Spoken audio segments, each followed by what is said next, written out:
T20 world cup के 13 नाम अब पक्के कर लिए गए हैं, जबकि 2 नामों पर अब सिलेक्टर्स रोहित शर्मा और राहुल द्रविड़ के बीच में माथापच्ची जारी है। वहीं हार्दिक पांड्या का भविष्य क्या होगा? हार्दिक पांड्या क्या T20 वर्ल्ड कप खेलने जाएंगे टीम इंडिया के साथ में, और क्या वो नहीं जाएंगे तो किस आधार पर नहीं जाएंगे, और जाएंगे तो वो कौन सी शर्तें हैं जिसके वो आधार पर जाने वाले हैं T20 वर्ल्ड कप में, और अगर वो नहीं जाते हैं तो फिर किसको मिलेगी 15 सदस्यीय टीम इंडिया में जगह? क्या है पूरी कहानी, सब कुछ हम आपको इस वीडियो में बताने वाले हैं। तो वीडियो को पूरा देखिएगा, पसंद आए तो लाइक कर लीजिएगा, शेयर कीजिएगा दोस्तों में, और चैनल पर अगर आप पहली बार आए हैं तो क्रिक रोस्ट की फैमिली में सब्सक्राइब का बटन दबा करके अभी शामिल हो जाइए। तो चलिए वीडियो को शुरू करते हैं। तो टीम इंडिया का जो ऐलान है वो अब से कुछ ही दिनों के बाद, यानी कि लगभग 30 अप्रैल या 1 मई, यानी कि आखिरी वीक ऑफ अप्रैल में भारतीय टीम के 15 सदस्यीय टीम का जो है ऐलान कर दिया जाएगा वर्ल्ड कप के लिए। वैसे तो डेडलाइन 1 मई का रखा गया है इसी की तरफ से, लेकिन उसके पहले ही यानी कि आखिरी वीक ऑफ अप्रैल में टीम का ऐलान किया जाएगा। और ऐसे में टीम इंडिया के जो सिलेक्टर्स हैं, जिनको कि ये कहा भी गया था बीसीसीआई की तरफ से कि वो पूरे आईपीएल के दौरान निगरानी रखेंगे कौन सा खिलाड़ी जो अच्छा है, किन किन खिलाड़ियों को, कुछ नए टैलेंट को लेकर के जाया जाएगा वर्ल्ड कप में, कुछ खिलाड़ी जिन पर की निगाह है कि ये खिलाड़ी को हम ले जाना चाहते हैं, उनका परफॉर्मेंस कैसा है, इन सब पर बारीकी से ध्यान दिया जा रहा था। इसी बीच एक खबर आती है, और खबर ये आती है कि राहुल द्रविड़, रोहित शर्मा और चीफ सिलेक्टर अजीत अगरकर के बीच में मुंबई में, जो कि वहां पर हेड ऑफिस है बीसीसीआई का, वहां पर एक मीटिंग होती है। और उस मीटिंग में ये बताया जाता है, पूछा जाता है, बातचीत की जाती है, और उसमें कई सारे खिलाड़ियों को लेकर चर्चा होती है, जो हम आगे बताने वाले हैं किस पर जो चर्चा किया गया है। उसके साथ ही साथ हार्दिक पांड्या पर भी चर्चा किया गया, उस पर रोहित शर्मा का क्या मानना है ये भी मैं बताने वाला हूं। इसको देखकर के ये लग रहा है कि जो भी अब आईपीएल को लेकर कवरेज चल रहा था, लगातार जो सिलेक्टर्स देख रहे थे, परख रहे थे, उससे उन्होंने अपना मन बना लिया है। और ऐसे में 13 नाम आ रहे हैं सामने, जिनको कि लगभग फाइनल कर लिया गया है। और इस पर कोच, कप्तान और सिलेक्टर्स यानी चीफ सिलेक्टर अजीत अगरकर, इन तीनों की सहमति बन गई है। 2 ऐसे जगह हैं, 15 सदस्यीय टीम की बात कर रहा हूं मैं, रिजर्व की बात नहीं कर रहा। 2 ऐसे प्लेसेस हैं जिस पर कि अभी फाइनलाइज नहीं किया गया है किसको वहां पर रखा जाएगा, और बताया यह जा रहा है कि ये जो 2 नाम हैं वो गेंदबाजी के नाम हैं, गेंदबाजों के नाम हैं। बाकी 13 नामों की जहां तक बात है उसको लगभग कंफर्म कर लिया गया है। अब सवाल ये उठता है कि आखिरकार वो 13 नाम कौन से हैं। तो जो हमारे पास नाम आए हैं उसकी अगर मैं बात करूं, और इसमें बड़ा अलग तरीके का एलिमेंट होगा, हो सकता है कि आप किसी चीज पर विश्वास भी ना करें, हो सकता है आपके लिए सरप्राइजिंग भी हो जाए, लेकिन जो मैं बताने जा रहा हूं उसको बहुत ध्यान से देखना है, उसके पीछे रीजन क्या निकल करके सामने आया, जो मैंने अपने सोर्सेस से बात किया है वो बताता हूं। दरअसल रोहित शर्मा के साथ जो बातचीत हो रही थी कि भाई यशस्वी जायसवाल आपके ओपनर होंगे वर्ल्ड कप में, वो अब होता हुआ नजर नहीं आ रहा है, क्योंकि मात्र 2 मैचेस आईपीएल से पहले, यानी कि T20 वर्ल्ड कप की टीम के ऐलान से पहले मात्र 2 मैचेस और बचे हुए हैं यशस्वी जायसवाल को अपने फॉर्म को साबित करने के लिए। और ये 2 मौके, उसके पहले जो उन्होंने मैचेस खेले हैं, वो मैचेस इतने पर्याप्त नहीं है उनके परफॉर्मेंस, जिसके दम पर उनको बतौर सलामी बल्लेबाज ले जाया जाए।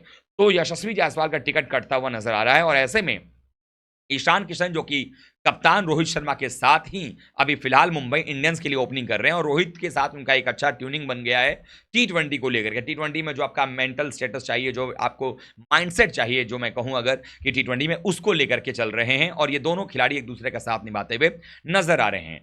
दोनों बल्लेबाजों ने शानदार बल्लेबाजी भी की है, जहां रोहित ने शतक लगाया है, जहां पर शानदार उन्होंने 40s में इनिंग्स खेली है, वहीं ईशान किशन ने भी टीम के लिए जबरदस्त शुरुआत दिया है। तो एटलीस्ट मुंबई इंडियंस का जो कुछ भी हो रहा हो, लेकिन रोहित और ईशान ने कम से कम भारतीय सलामी बल्लेबाजी की जो भूमिका है उसको सही कर लिया है। 3 नंबर पर विराट कोहली, जो कि मैंने हमेशा से कहा था वो पक्के हैं कि वो आ रहे हैं। सूर्य कुमार यादव नंबर 4 चौथे प्लेयर हो गए। 5वें प्लेयर जो है वो है शिवम दुबे, यहां पर हैं। 6ठे प्लेयर हैं रिंकू सिंह। 7वें पर विकेट कीपर की अगर बात करें तो ऋषभ पंत या सैमसन, इन दोनों में से कोई एक प्लेयर ही सिलेक्ट किया जाएगा। ऋषभ पंत अभी रेस में सबसे आगे चल रहे हैं, क्योंकि उनको बैकिंग भी मिल रही है, और जय शाह जी ने भी कहा था कि भाई अगर ऋषभ पंत परफॉर्मेंस करते हैं तो बतौर विकेट कीपर बल्लेबाज उनको ले जाना चाहेंगे।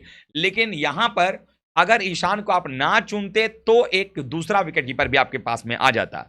केएल राहुल को नहीं ले जाया जा रहा, ये कंफर्म हो चुका है। लेकिन चूंकि ईशान बतौर सलामी बल्लेबाज जाएंगे, तो हो सकता है कि एक दूसरे प्लेयर को 15 में फिट करने के लिए सिर्फ एक विकेट कीपर और जाए, क्योंकि अगर जरूरत पड़ेगा तो ईशान किशन विकेट कीपिंग कर सकते हैं, क्योंकि मुंबई इंडियंस के लिए वो विकेट कीपिंग ही कर रहे हैं। तो ये चीज सामने आ गई है।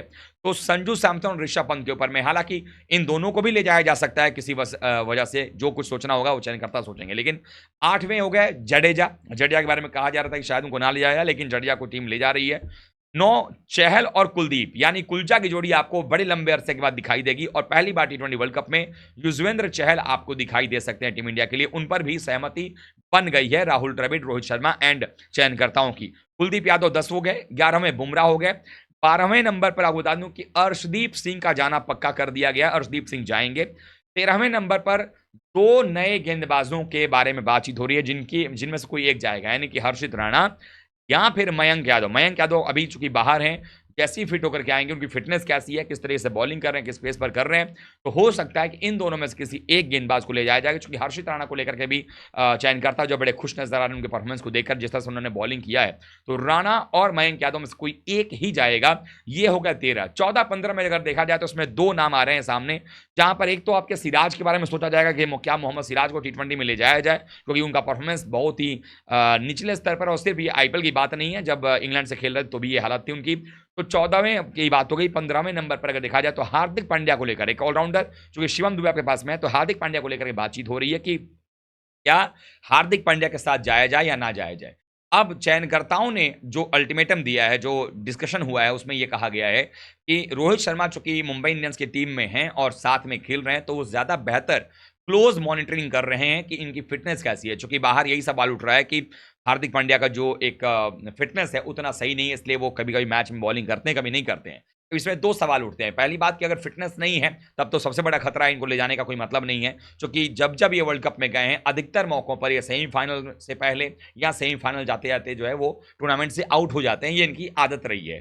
तो ऐसे में एक झटका वो है, और अगर फिट हैं और फिर भी बॉलिंग नहीं कर रहे हैं, और जब बॉलिंग कर रहे हैं तो मार खा रहे हैं, मतलब इनकी बॉलिंग की फॉर्म नहीं है, तो ऐसे में ये कहा जा सकता है कि हार्दिक पांड्या को अगर आप ले जाते हो तो अपने रिस्क पर ले जाओगे, सिर्फ बतौर बल्लेबाज। और बल्लेबाजी से भी उन्होंने इस बार मुंबई इंडियंस के लिए जो 6 मैचेस खेले हैं उसमें कुछ खास उन्होंने प्रभाव डाला नहीं है। तो ऐसे में रोहित शर्मा चूंकि उसी टीम में खेल रहे हैं, उनको ज्यादा बेहतर पता होगा कि फिटनेस का इशू है या वाकई में फॉर्म का इशू है, और उसके बाद ही फैसला किया जाए। सिलेक्टर्स ने रोहित को यह बात कह दी है कि भाई आप तय करोगे कि हार्दिक को ले जाना है या नहीं ले जाना है। इनके हार्दिक का जो फ्यूचर है टी20 क्रिकेट का, वो फैसला जो है अब रोहित शर्मा के हाथों में है। तो अब देखना होगा कि रोहित शर्मा क्या फैसला लेते हैं।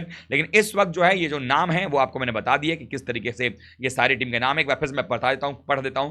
रोहित ईशान ओपनर होंगे, विराट 3, सूर्या 4, शिवम दुबे 5, रिंकू सिंह 6, ऋषभ पंत या सैमसन या दोनों हो सकते हैं 7, 8 जडेजा, 9 चहल, 10 कुलदीप, कुलचा की जोड़ी वापस आ रही है, 11 पर बुमराह, 12 पर अर्शदीप, 13 पर हर्षित राणा या मयंक यादव। अगर ये नहीं जाते हैं तो सिराज को लेकर के जाएंगे ये लोग। 14, 15 में जो है एक खिलाड़ी आपका हार्दिक पांड्या पर विचार होगा, लेकिन 15वां खिलाड़ी कौन होगा? क्या वो एक बल्लेबाज लेकर के आएंगे, क्या वो एक एक्स्ट्रा गेंदबाज लेकर के आएंगे? तो ऐसे में टी20 वर्ल्ड कप के 13 नाम तो पक्के हैं, लेकिन 2 नामों पर माथापच्ची जारी है। आप क्या सोचते हैं, किसको टीम में इंक्लूड करना चाहिए? क्या आपको लगता है कि इनमें से किसी खिलाड़ी को लेकर के आना चाहिए, और जो मैंने आपको बताया जो टीम लग रहा है इसमें से किसी को बाहर कर देना चाहिए? आप कमेंट कर बताइए। वीडियो को लाइक कीजिएगा, शेयर कीजिएगा, और चैनल पर अगर आप पहली बार आए हैं तो क्रिक रोस्ट की फैमिली में सब्सक्राइब का बटन दबा करके अभी शामिल हो जाएगा, क्योंकि यहाँ पर आपको मिलता है लगातार बेहतरीन रिसर्च बेस्ड कंटेंट। तो मिलते हैं किसी और वीडियो के साथ, तब तक के लिए आप सभी का बहुत बहुत धन्यवाद। थैंक यू सो मच दोस्तों।